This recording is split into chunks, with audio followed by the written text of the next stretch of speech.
Привет, ребята! Это Наташа. Сегодня я решила вам рассказать коротенький рассказ о наглой белке. Перед тем, как начать, я хочу вас предупредить, что этот рассказ глупый и немножко детский, и скорее необычный. Почему? Видите ли, ваш мозг запоминает лучше ту информацию, которая необычна.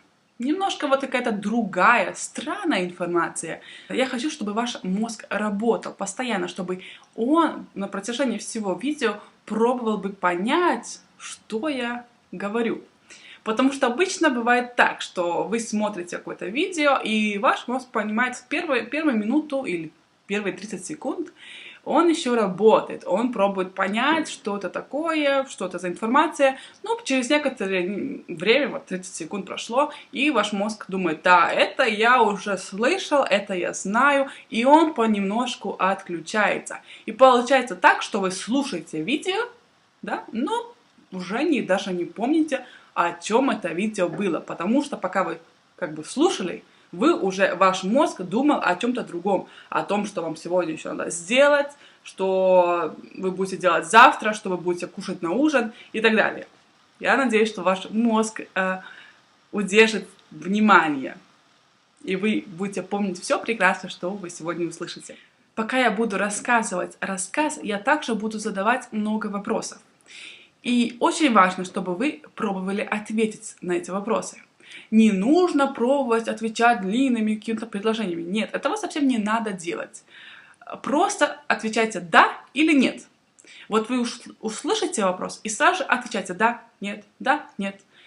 Таким образом вы натренируете свой мозг думать на русском языке.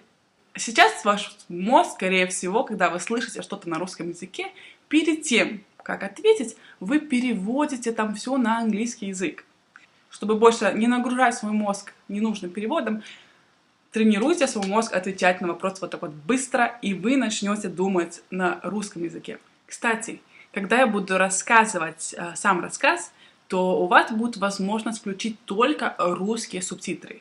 Английских субтитров не будет.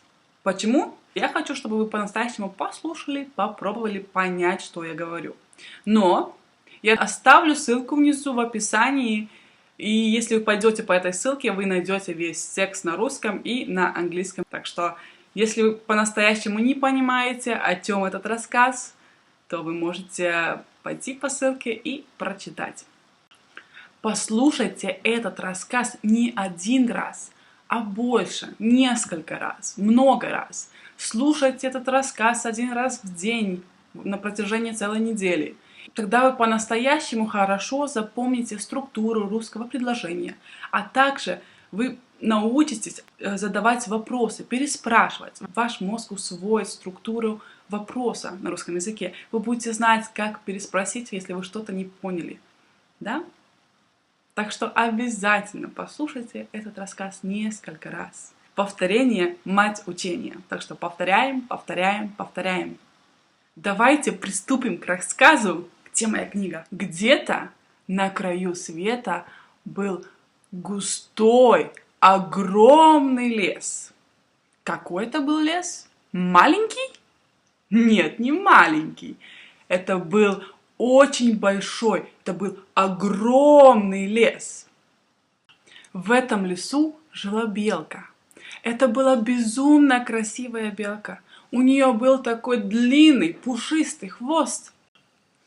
Скажу по секрету, белка очень гордилась своим хвостом. Чем белка гордилась? Своими ушами? Нет, не ушами. Тогда, может быть, белка гордилась своими лапками? Нет, не лапками. Белка гордилась своим длинным, пушистым хвостом. Она постоянно хвасталась своим хвостом. Белка говорила так: что там красивые глаза, острые уши, маленький носик или пухлые губы? Это все пустяки. Главное, чтобы хвост был бы красивым. Что белка считала самым главным? Длинные ресницы Нет, не ресницы. Тогда, может быть, острые ногти? Нет, не то. Тогда, может быть, белка считала важнее всего красивые глаза. Нет, неправда. Ах, дайте тогда подумаю, ну что же еще может быть важным? Я знаю. Наверное, для белки важнее всего был хвост. Да, для белки важнее всего был красивый хвост. Да, у нее был прелестный хвост, и поэтому она себя считала самым красивым зверем во всем огромном густом лесу. Поверьте мне, в этом лесу было огромное количество зверей, ведь сам лес был огромным. В лесу было только несколько зверей. Нет, в лесу было только 3 зверя? Нет, ну что ты! В лесу было огромное количество зверей. Их было очень много. Тысячи, а может быть даже миллионы зверей. Никто точно не знает, потому что еще никто не решился их всех сосчитать. Их было очень-очень много.